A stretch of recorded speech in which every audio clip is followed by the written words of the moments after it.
quando Deus é agradado por nós com esse tipo de fé, que é a fé que nos faz obedecer, quando eu obedeço a palavra de Deus, e daqui a pouquinho nós vamos ver o testemunho da Márcia, um testemunho fortíssimo, fortíssimo, porque um dos mandamentos que nós temos que obedecer ao Senhor Jesus, um dos mandamentos, uma das obrigações maiores que nós temos que fazer na obediência à palavra de Deus é o perdão. Perdoar não é mole. Como é difícil para mim. Perdoar é isso aí, é difícil, é complicado. Tem muita gente dentro das igrejas que vive uma vida pífia, uma vida fracassada, devastada, porque não consegue perdoar. Não consegue ou não querem perdoar. Não quer perdoar. Essa é a realidade. Mas o testemunho da Márcia fala do tipo de fé Abraão, o tipo de fé de Abraão. Obediente. Obediência. Ela obedeceu. Ela obedeceu. Olha, é muito forte o testemunho dela. É muito forte. Não somente o dela, mas como tantos outros testemunhos, cada um foca um lado, onde o testemunho foi ou teve que, a testemunha teve que exercitar a sua fé, quer dizer, obedecer a sua, ou melhor, obedecer a palavra de Deus. Quando ela obedece a palavra de Deus, ela manifesta a fé. Ah, bispo, eu queria ter uma fé como a do Senhor. É só obedecer a palavra de Deus, só isso, não é nada. Obedece a palavra de Deus que você vai ter uma fé provavelmente até maior do que a minha. É isso aí. Obedeça e você vai ver que Deus vai fazer você justa, vai perdoar você.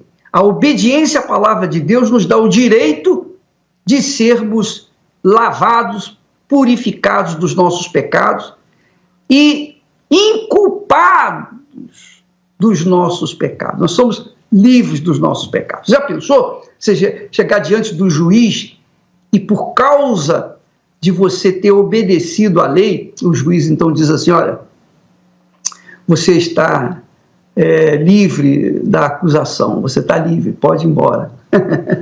É muito forte isso.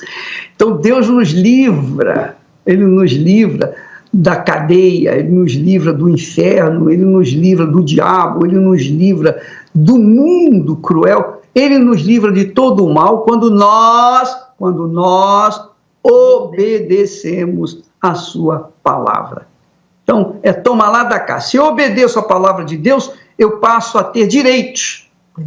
Eu passo a ser merecedor diante de Deus, Esther. E esse pai tem orgulho de falar desse filho, né?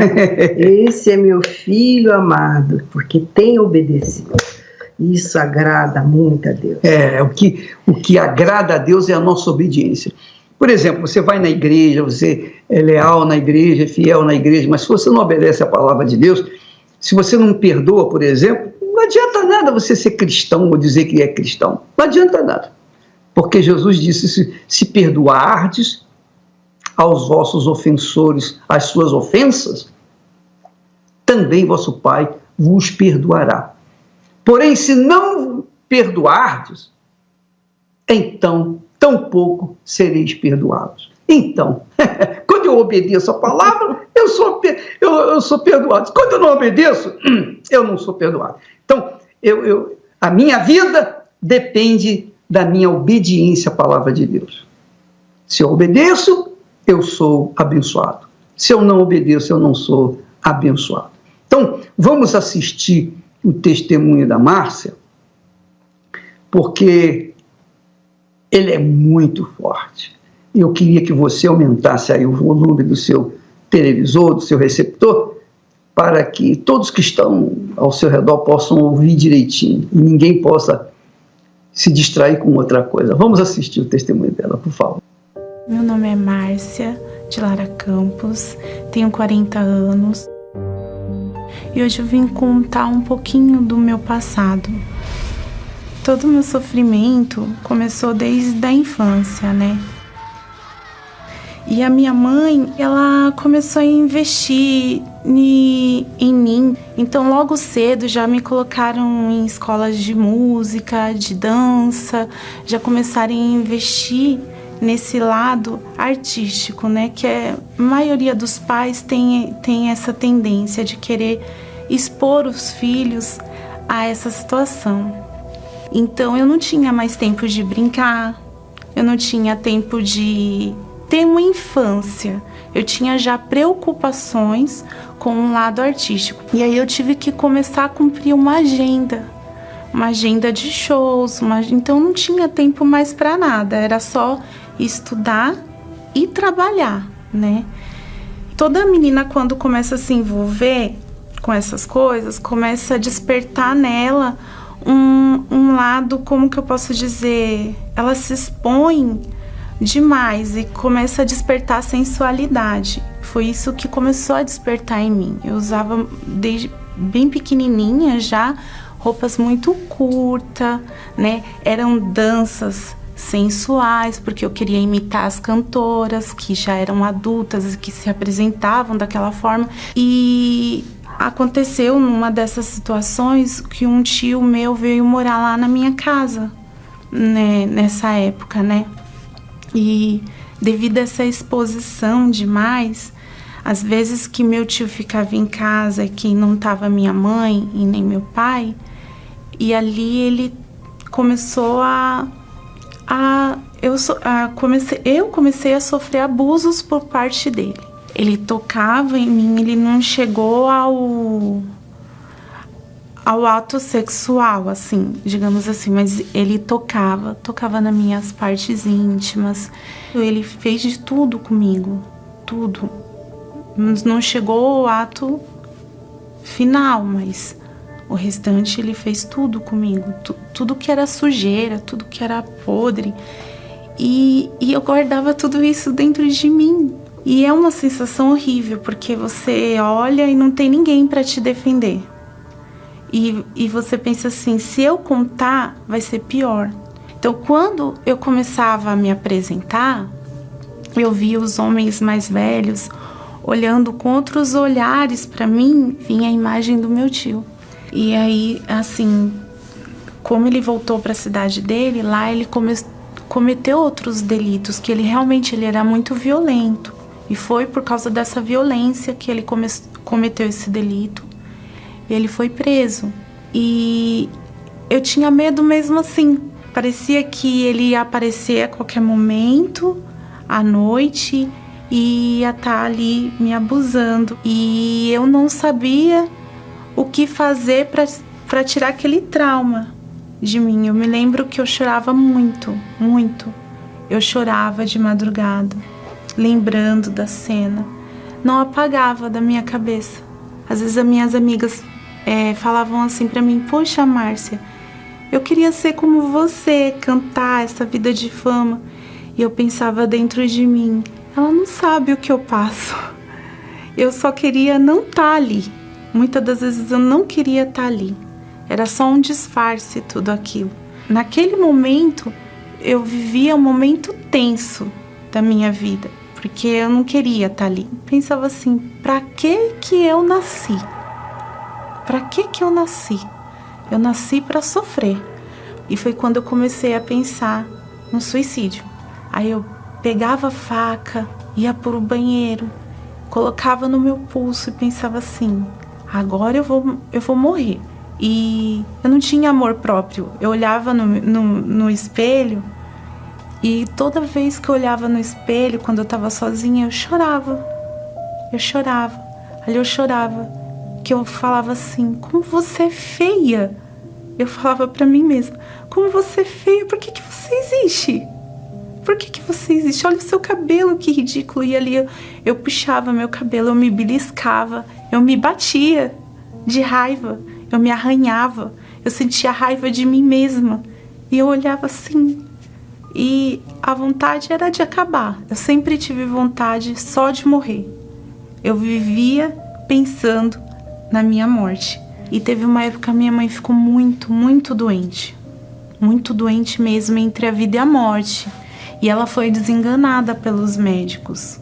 E tinha uma tia minha que ela já frequentava a igreja, e ela falou assim para minha mãe. Eu me lembro que nessa época eu tinha uma agenda já de shows para cumprir, e minha mãe não estava tendo forças para me levar.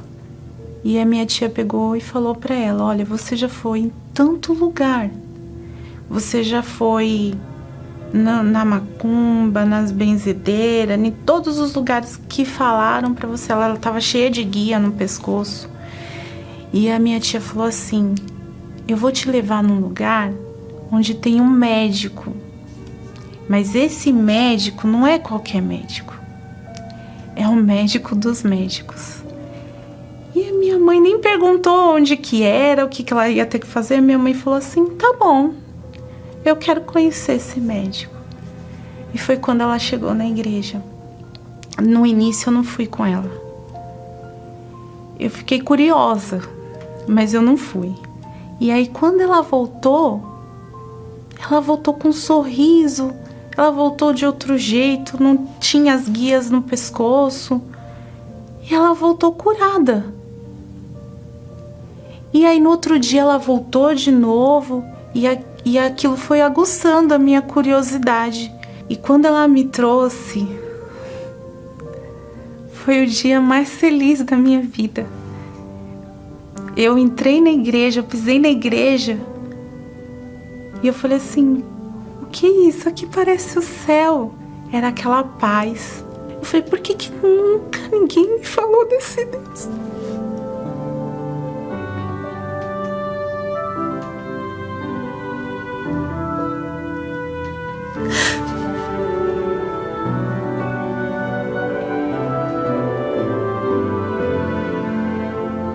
Nunca ninguém me apresentou algo tão bom.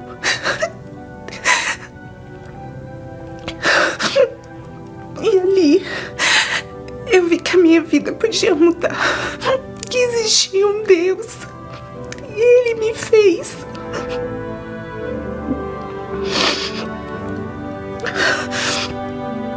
Eu entendi ali por que eu existia. E ali eu me entreguei de corpo, alma e espírito para Jesus. E eu saí dali leve, feliz, pensando: meu Deus, agora eu tenho a chance de começar uma vida nova. E eu me lembro que foi até numa sexta-feira que o pastor começou aquela música assim: vem tocar em mim, Jesus. E tudo que eu queria era que Jesus tocasse em mim. Então eu imaginei como a mulher hemorrágica que o pastor tinha falado, que se a gente só tocasse no Senhor Jesus, que dele ia sair poder. Eu falei: Jesus, toca em mim e me tira essa hemorragia que é dentro de mim, porque eu quero perdoar o meu tio. Eu quero apagar isso daí, eu não quero ter mais lembrança, ter traumas do meu tio. E realmente, eu toquei em Jesus, porque eu consegui, a partir daquele momento, perdoar o meu tio. Mas eu queria demonstrar isso através de atitude. E a gente foi até o presídio onde ele estava. Foi uma viagem. E eu olhei pro meu tio e eu falei: tio, eu perdoo por tudo que o senhor fez comigo. Eu não tenho mágoa. Aceita Jesus, tio. Ele é a salvação para a vida do senhor. Se o senhor aceitar Jesus, ele vai perdoar tudo que o senhor fez, mesmo o senhor estando aqui preso. Na hora ele ficou sem reação. Ele não esperava aquilo. Ele não esboçou nenhuma palavra. Ele não disse eu perdoo, não disse nada. Ele ficou sem reação. Mas eu sei que ali ele recebeu a oportunidade de receber Jesus. Eu me lembro que eu levei até um jornalzinho da igreja para ele. Eu já tinha preparado tudo para levar para ele. E ali eu saí leve. Eu saí feliz porque eu sabia que eu precisava tomar aquela atitude de perdoar. E a partir daquele momento, a minha vida começou a andar para frente. Eu tinha uma razão de viver. Antes eu não tinha. E eu comecei a buscar o Espírito Santo. Eu falei assim, Jesus se apresentou para mim. Eu toquei nele. E dele saiu poder. Mas eu quero mais. Eu quero mais. Eu quero ter ele dentro de mim. Então eu busquei. E eu me lembro, foi numa reunião de domingo. Eu falei assim, Espírito Santo, eu sou toda sua. A minha vida agora ela é toda sua. O Senhor é a razão do meu viver. Vem morar em mim. Ali eu recebi o Espírito Santo. Ali eu fui cheia do Espírito Santo. Eu transbordei o Espírito Santo. E é algo que eu até costumo dizer até para o meu filho. Dá para explicar, mas não é desse mundo. É algo muito celestial, que você não pode comparar com nenhuma alegria que existe nesse mundo. Eu falei para ele, quando a mamãe te teve, te pegou no colo pela primeira vez, foi lindo de ver. Mas a alegria de receber o Espírito Santo é maior. Ali eu falei assim, obrigada, Jesus. Obrigada pelo Senhor permitir que eu faça parte de tudo isso. Pelo Senhor compartilhar algo tão celestial comigo. É uma felicidade que ela não acaba, não é momentânea. É o tempo todo. Por mais que venham as lutas, que venham as dificuldades, hoje eu sei o valor que eu tenho. A partir daquele momento que eu recebi o Espírito Santo, ele me guiou em tudo.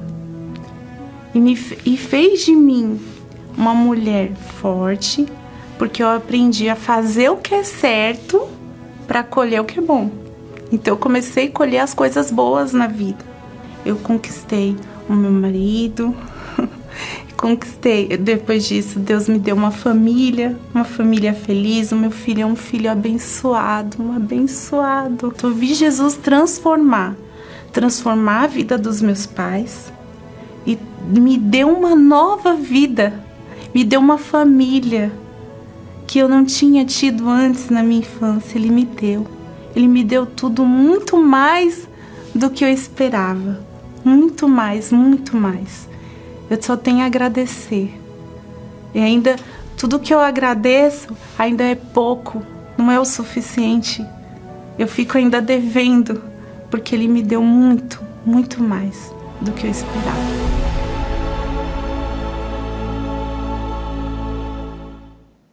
Então, amigos, você veja que ela teve uma ação. Ela foi até o presídio pedir perdão ao seu tio.